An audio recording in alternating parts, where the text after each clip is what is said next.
मेरे यानी रूमी के साथ आप सुन रहे हैं वीरांगना, जिसे लिखा है अंकु ठाकुर ने, सिर्फ पॉकेट एफएम पर। अयान ने एक कदम उसकी तरफ बढ़ाया और कहा, तो तुम्हारे कहने का मतलब है कि यह सब मैंने किया? सृजन भी उसकी तरफ बढ़ा और कहने लगा, हो सकता है।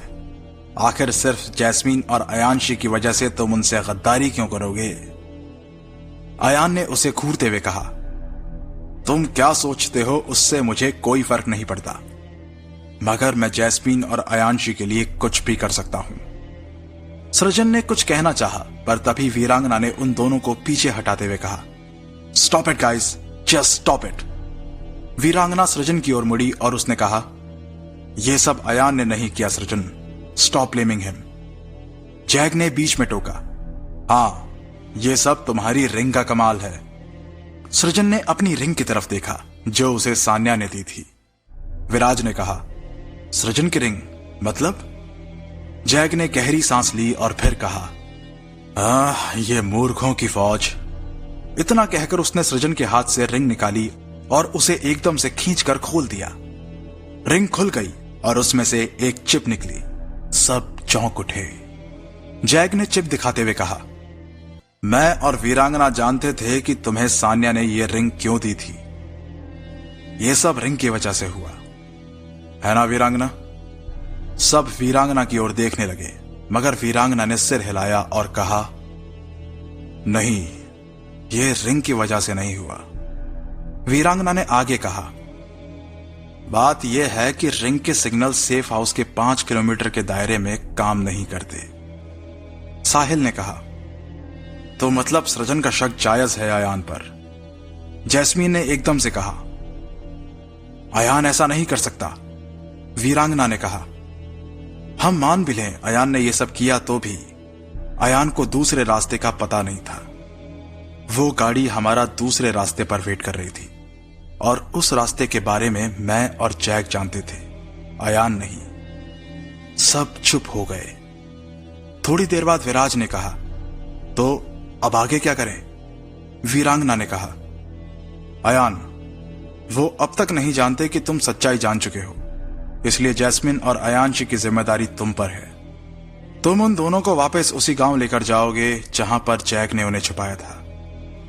रही हमारी बात, तो हम नए सेफ हाउस जाएंगे। आगे की प्लानिंग हम वहीं करेंगे। सबने हामी में सिर हिलाया और बैग उठाकर चल दिए। चलते हुए वीरांगना ने धीरे से जैक से कहा, हमें उस सेफ हाउस ले चलो जिसके बारे में सिर्फ तुम और नाथन सर जानते थे। जैक ने हैरानी से उसकी तरफ देखा, मगर कहा कुछ नहीं। अगली सुबह मुस्तफा ने अपनी गाड़ी एक बहुत बड़े घर के सामने रोकी। वो अंदर पहुंचा।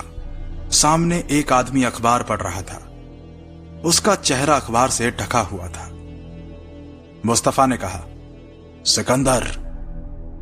इतना सुनते ही उसने चेहरे से अखबार हटाया और सिकंदर का चेहरा सामने आया। सिकंदर अभी भी रौबदार था, मगर उसकी दाढ़ी हल्की हल्की सी सफेद थी।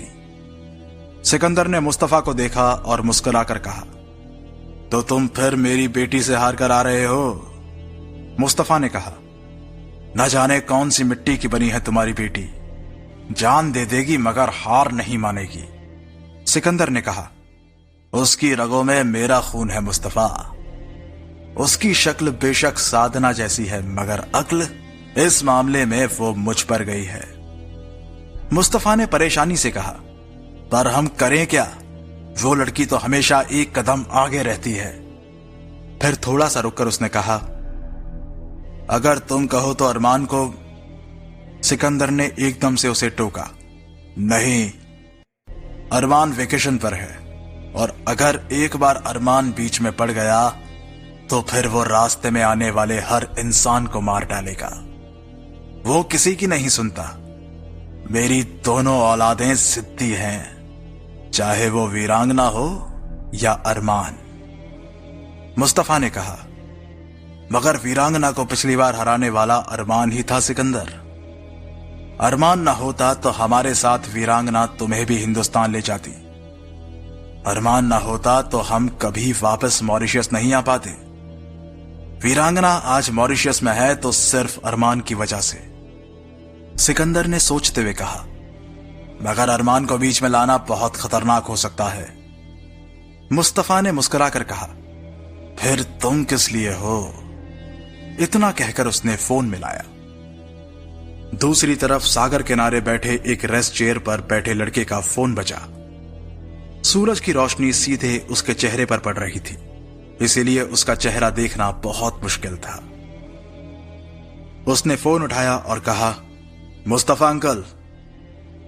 मुस्तफा ने कहा, तुमने जिस जगह के बारे में बताया था वीरांगना और उसके साथी वहीं थे, मगर वो हमारे हाथ से निकल गए। अरमान ने कहा, मेरी बहन बहुत तेज है अंकल, वो इतनी आसानी से आपके हाथ नहीं आएगी। मुस्तफा ने कहा, इसीलिए मैं चाहता हूं कि तुम वापस आ जाओ। तुम ही हो जो अपनी बहन को संभाल सकते हो। अरमान ने कहा, बाबा ने क्या कहा? मुस्तफा ने सिकंदर की तरफ देखा और फिर कहा, तुम्हारे बाबा से मेरी बात हो गई है, लो बात कर लो। इतना कहकर उसने फोन सिकंदर को दे दिया। सिकंदर ने कहा, अरमान, वीरांगना को संभालना मुश्किल है, उसकी टीम को उससे अलग करना होगा। अयान भी गायब हो गया है, तुम्हें आना पड़ेगा, वहां का काम हम बाद में संभाल लेंगे। अरमान ने कहा, यहां का काम खत्म हो चुका है बाबा, I will be there tomorrow. इतना कहकर उसने फोन काट दिया और कैब लगाकर दूसरी तरफ उठकर चला गया। उसके उठते ही रेस्ट चेयर के ठीक नीचे एक आदमी नजर आया। उसके गले में रेस्ट चेयर की एक टांग पूरी तरह से घुस चुकी थी और उससे खून पानी की तरह बह रहा था। उस आदमी की आंखें बाहर आ चुकी थी, मतलब वो मर चुका था। वीरांगना और बाकी सब एक जंकयार्ड के बाहर पहुंचे। वीरांगना अयान की तरफ मुड़ी और उसने कहा, तुम्हें अब जैस्मीन और अयानशी को यहां से अकेले ले जाना पड़ेगा। जैक तुम्हें सारा सामान दे देगा जो तुम्हारे काम का है। अयान ने सर हिला दिया। वीरांगना ने जैस्मीन की गोद में सोई अयानशी के सिर पर हाथ फिराया और फिर कहा, जैस्मीन, अपना और अयानशी का ख्याल रखना।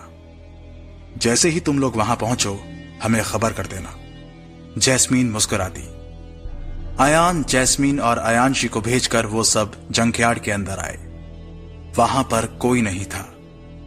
जैक एक पुरानी गाड़ी की ओर बढ़ा। उसने गाड़ी का बोनट खोला। उसमें एक कीबोर्ड निकला। जैक ने कुछ की को दबाया और गाड़ी के अंदर की सीट्स ऊपर उठ गईं। सबके मुंह खुले के खुले रह गए। वीरांगना ने गाड़ी के दरवाजे खोले और सबको अंदर जाने का इशारा किया। अंदर सीट्स के नीचे स्टेयर्स थीं। सब एक एक करके उतर गए और फिर गाड़ी के दरवाजे खुद ही बंद हो गए और सीट्स भी अपनी जगह वापस आ गईं। यह सेफ हाउस भी पुराने सेफ हाउस की तरह था, बड़ा और जरूरत की हर चीज मौजूद। सब थके हुए थे, सब सोने चले गए। हॉल में बस वीरांगना और जैक बच गए। जैक ने कहा, तुम उस सेफ हाउस में क्यों आना चाहती थी जिसके बारे में बस मैं और नाथन सर जानते थे? वीरांगना ने कहा, I don't know Jack, but something is missing. जिस सेफ हाउस के बारे में कोई नहीं जानता था, मुस्तफा वहां पहुंच गया। उस दूसरे दरवाजे के बारे में हम दोनों के अलावा इन लोगों में से कोई नहीं जानता था, मगर मुस्तफा उसके बारे में भी जानता था। कुछ समझ नहीं आ रहा, आखिर चल क्या रहा है? जैक भी सोच में पड़ गया।